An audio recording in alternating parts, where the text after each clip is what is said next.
Ayer se abrió un espacio de esperanza para Oriente Medio de 2 semanas. Yesterday there was a space of hope for the Middle East, of 2 weeks, and a relief for all humanity that contained the encouragement before a war and a climb that should never have been reached. The position that Spain has always defended, to which our partners from the European Union and the European Union, the way of the high fire, the return to the negotiating table has been confirmed, as the Spanish government said, as the only way out of an unacceptable war. From the point of view of international law, and unassumable for the citizens of Spain, Europe, and for the vast majority of humanity. In the next 2 weeks, we wish that the high fire, and for that will work the foreign policy of Spain, be consolidated as permanent, and that leads to definitive peace. But the unacceptable violence unleashed yesterday by Israel on Lebanon, and the attacks that continued yesterday on the Gulf countries, leave clear the fragility of this high fire.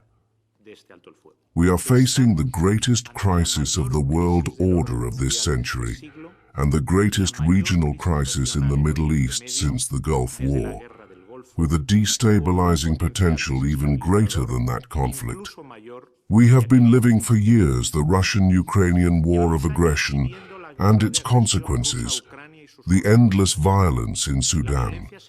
We see the terrible humanitarian situation in Lebanon, unacceptable pressures on the European Union, facts that do not constitute a succession of isolated events, but are connected, that mark a direction and indicate a meaning. We are, in all these cases, facing the questioning of the entire legal and institutional system international that entire generations have managed with great effort to raise.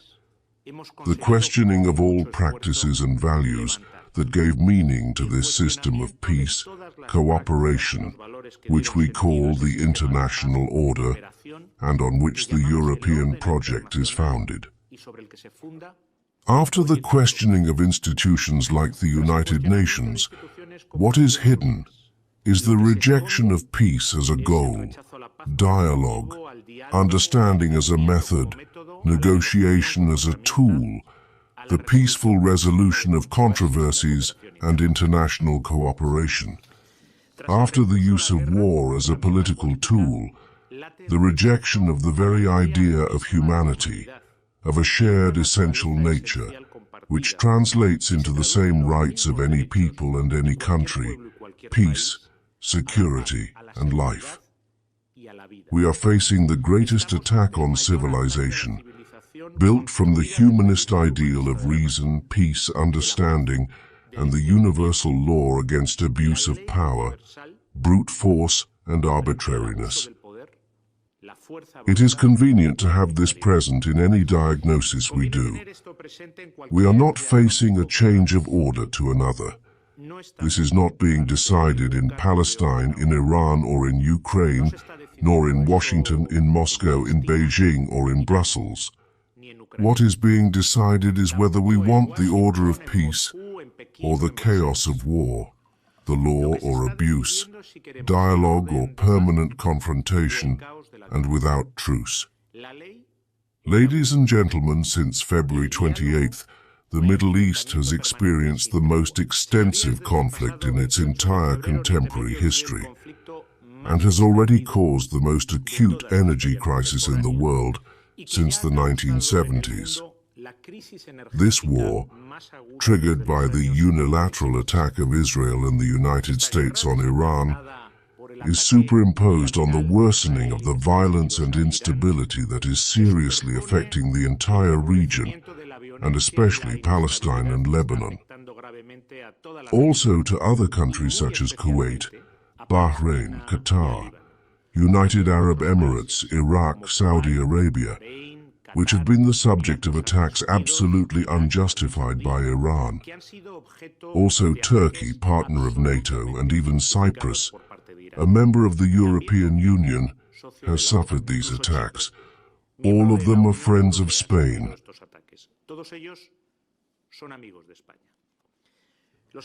The unjustified attacks of Iran on the countries of the region, the bombings of energy facilities and the blockade of the Strait of Hormuz place us in a critical situation. The unbearable losses of human lives are added to the serious consequences for the global economy and for the well-being of our citizens. Faced with this war, Spain's foreign policy has been clear. We have again led, from the coherence and values of our society, the response within the European Union. We reject a war against international law on which we have not been informed or consulted. And I would like that today, ladies and gentlemen, you also position yourselves clearly against this war. The situation in Lebanon is a shame in the conscience of humanity.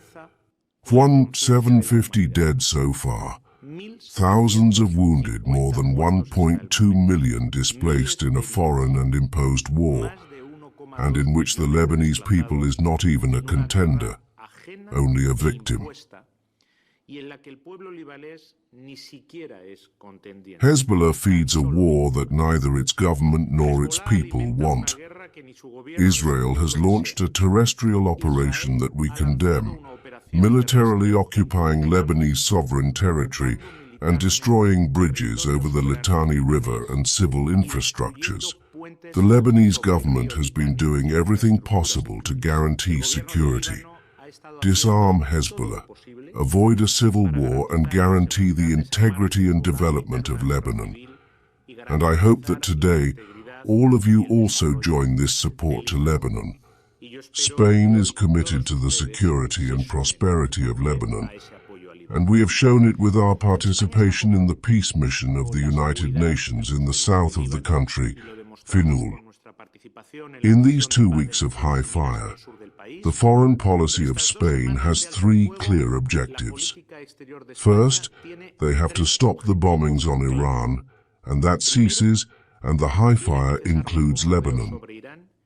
Second, they have to stop the attacks of Iran on the Gulf countries, also the attacks of the non-state groups of the region. And third, they have to open the Strait of Hormuz to a free and safe passage for everyone without any distinction. And I announce that today I have given instructions to our ambassador in Tehran to return during this time when there is hope for peace and to reopen our embassy in Tehran. Este tiempo en el que se abre una esperanza para la paz y se vuelva a reabrir nuestra embajada en Teherán.